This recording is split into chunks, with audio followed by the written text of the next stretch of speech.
Oftentimes when you're just starting out learning how to play the drums, the majority of the grooves that you learn involve the bass drum lining up with the right hand, whether it's playing on the hi-hat or the ride cymbal. And while this is a great first approach when you're just getting started and learning new grooves, you might find it really difficult to play more complex grooves that involve the bass drum not always lining up with your right hand. And so today I'm going to show you an exercise that you can use to really start building some great independence with your right foot, and you can apply this to all different styles of grooves. The concept that we're going to be using today is keeping the same pattern with both of our hands and going through different placements of where a bass drum note could be within the measure. We're going to kind of think within the realm of rock or pop or funk grooves today and deal with different 16th note placements in our bass drum. A lot of the concepts that we're talking about in this video have also been discussed in my 4-2-1 grid exercise video. I'll leave a link to that video down in the description. So the pattern that we're going to be playing with our hands is the typical basic rock beat pattern. Our right hand on the hi-hat is going to be playing eighth notes the whole time. 1 and 2 and 3 and 4 and. And our snare drum is going to play on beats 2 and 4 the entire time. So if we just play the hands together, it's going to sound like this. 1 and 2 and 3 and 4 and.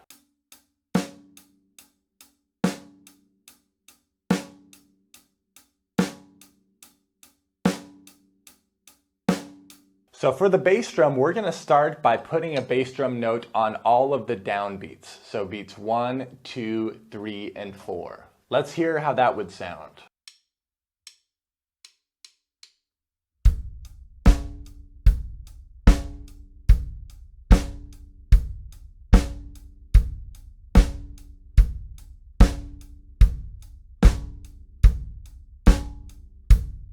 So it's pretty much your very stereotypical rock groove. The next variation is we're going to just scoot that bass drum note forward 1/16th note.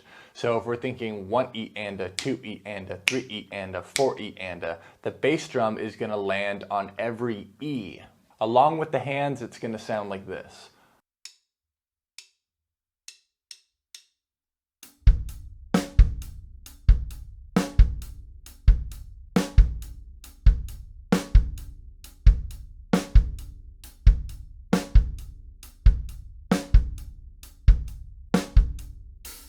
Next variation, we're going to scoot it forward one more 16th note. So now the bass drum is playing on all of the ands. 1 E and a, 2 E and a, 3 E and a, 4 E and a.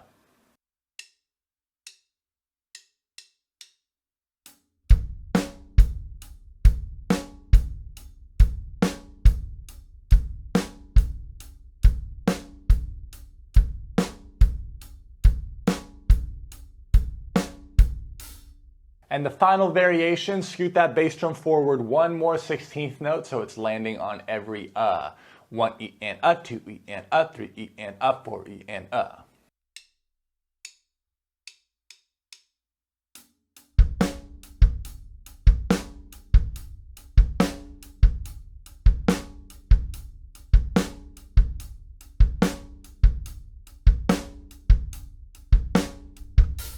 So if you've never done this before, it might take a little bit of time to get used to how that bass drum placement feels on each of those measures. So loop it a bunch of times nice and slow, and on those E's and U's, really make sure that the bass drum is playing right in between each of those hi-hat hits. From there, we can play the bass drum on all of the eighth notes, 1 and 2 and 3 and 4 and.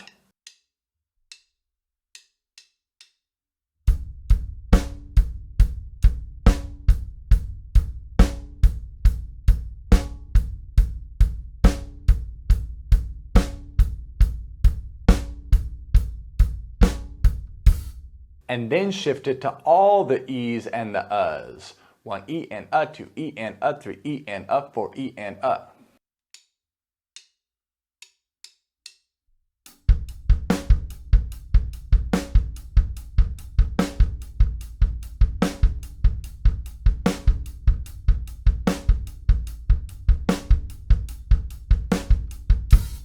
So this entire exercise, if I play 4 measures of each variation, we have bass drum on the downbeats, then the E's, then the ands, then the uhs, then all of the eighth notes, then all the E's and the uhs. Putting that all together is going to sound like this.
And what this exercise is doing is it's really unlocking your coordination and forcing you to figure out, okay, what placement of that bass drum really causes me to tense up or not be able to play this correctly. You can obviously put the right hand on the ride cymbal and even start incorporating some different right hand ostinatos. So what if now, instead of just playing eighth notes in my right hand, I play 1 and a 2 and a 3 and a 4 and a.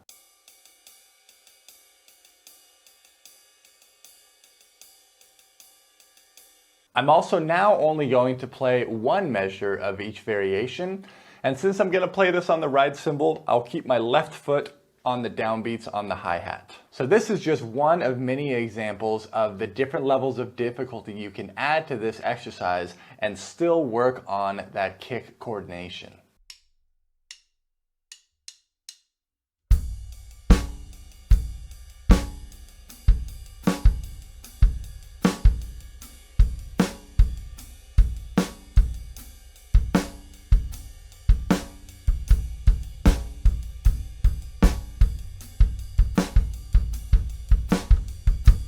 What if we use the right hand pattern of 1 E and, 2 E and, 3 E and, 4 E and?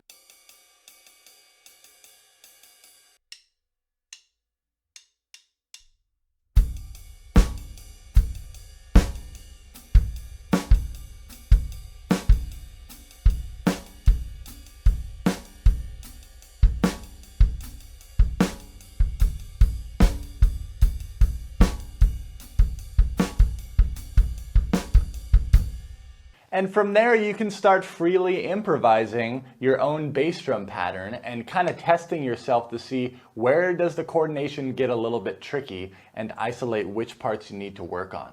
So here's me kind of just freely improvising with where I'm going to put that bass drum.